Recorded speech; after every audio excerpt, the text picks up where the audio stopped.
जय हिंद दोस्तों, स्वागत है आप लोगों का अजय सर जी यूट्यूब चैनल पर। आज मैं आप लोगों के समक्ष गणित विषय का पाठ योजना लेकर के आया हूं। तो सर्वप्रथम ऊपर आपको पाठ योजना संख्या लिखना होता है। उसके नीचे आप उस विद्यालय का नाम लिखते हैं जिस विद्यालय में शिक्षण कार्य के लिए जाते हैं। फिर उसके नीचे आप बनाते हैं 5 कॉलम, दिनांक, कक्षा, विषय, चक्र और अवधि। दिनांक के नीचे उस तिथि को अंकित करते हैं जिस तिथि में शिक्षण कार्य करते हैं। जिस कक्षा को पढ़ाते हैं कक्षा के नीचे, जिस विषय का शिक्षण कार्य करते हैं विषय के नीचे लिख देते हैं। जो घंटी होती है उसको चक्र में लिख देते हैं, जो उसकी अवधि होती है अवधि में लिख देते हैं। आज की हमारी कक्षा 6 है और फिर उसके नीचे हम लिख देंगे प्रकरण। प्रकरण है अभाज्य संख्याएं। प्रकरण क्या है? अभाज्य संख्याएं। फिर उसके नीचे हम लिखते हैं सामान्य उद्देश्य, जो कि विषय के अंतर्गत होता है। तो जिसके नंबर 1 बच्चों में गणित विषय के प्रति रुचि जागृत करना। नंबर 2 बच्चों को गणितीय संक्रियाओं से अवगत कराना। इसके बाद नंबर 3 बच्चों को दैनिक जीवन में गणित की उपयोगिता से परिचित कराना। और नंबर 4 बच्चों का मानसिक विकास करना। और नंबर 5 बच्चों में तार्किक क्षमता का विकास करना। यह सामान्य उद्देश्य रहा। इसके बाद हम लिखेंगे विशिष्ट उद्देश्य, जो कि प्रकरण से संबंधित होता है। नंबर 1 बच्चे अभाज्य संख्याओं के विषय में जानकारी प्राप्त करेंगे। नंबर 2 बच्चे अभाज्य संख्याओं पर आधारित प्रश्नों को आसानी से हल कर सकेंगे। इसके बाद नंबर 3 छात्र अभाज्य संख्याओं के ज्ञान का उपयोग उच्च अध्ययन में कर सकेंगे। विशिष्ट उद्देश्य के नीचे लिखेंगे शिक्षण विधि। शिक्षण विधि में क्या है? प्रश्नोत्तर विधि और स्पष्टीकरण विधि। फिर उसके नीचे हम लिखेंगे सहायक सामग्री अर्थात TLM, संख्याओं का चार्ट तथा कक्षापयोगी अन्य वस्तुएं। फिर उसके नीचे हम लिखेंगे पूर्व ज्ञान।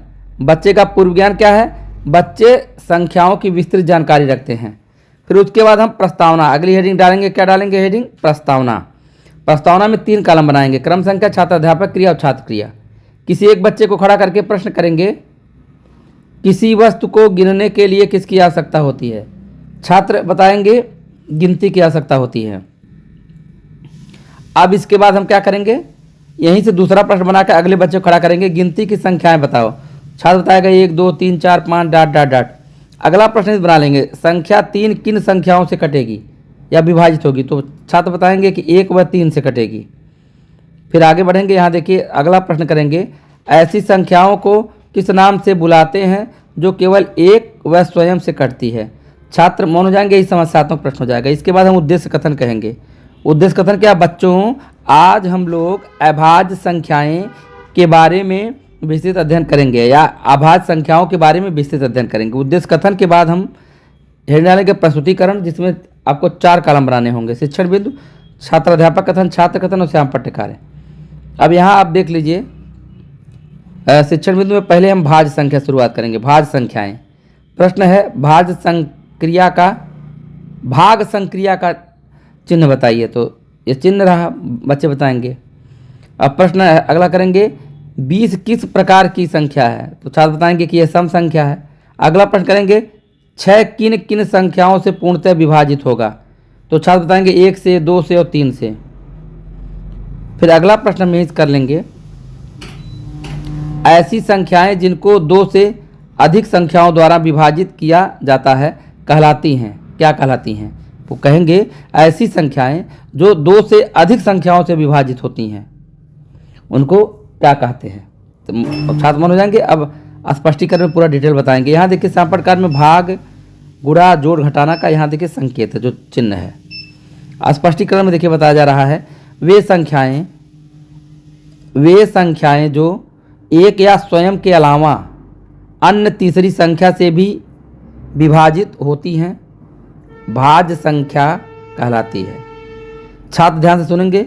श्याम पट्ट कार्य 8 9 10 भाज्य संख्याएं हैं।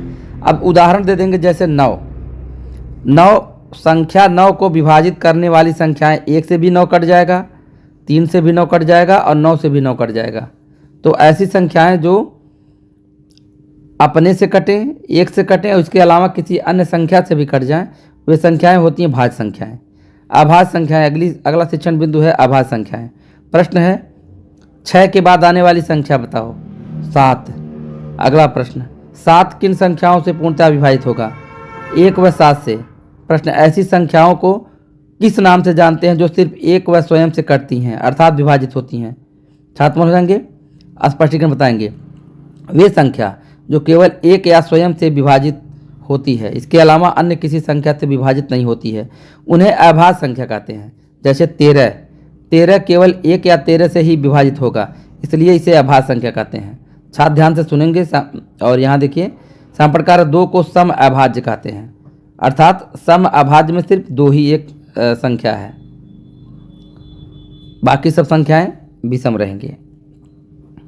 सह अभाज्य संख्या, अगला शिक्षण बिंदु प्रश्न, सह अभाज्य संख्याओं से आप क्या समझते हैं? छात्र हो जाएंगे, स्पष्टीकरण बताएंगे।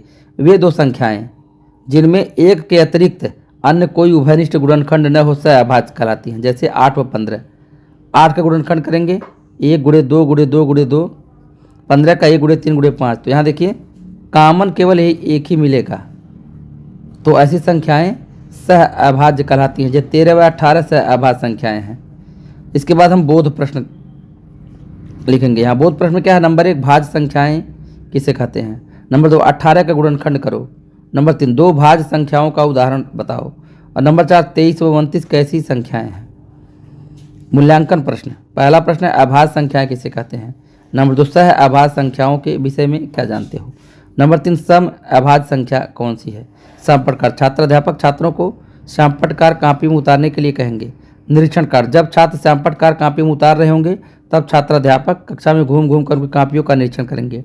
गृह कार्य है, नंबर 1, भाज्य संख्या के बारे में लिख कर लाना है। नंबर 2, भाज्य संख्या और अभाज्य संख्या में क्या अंतर है?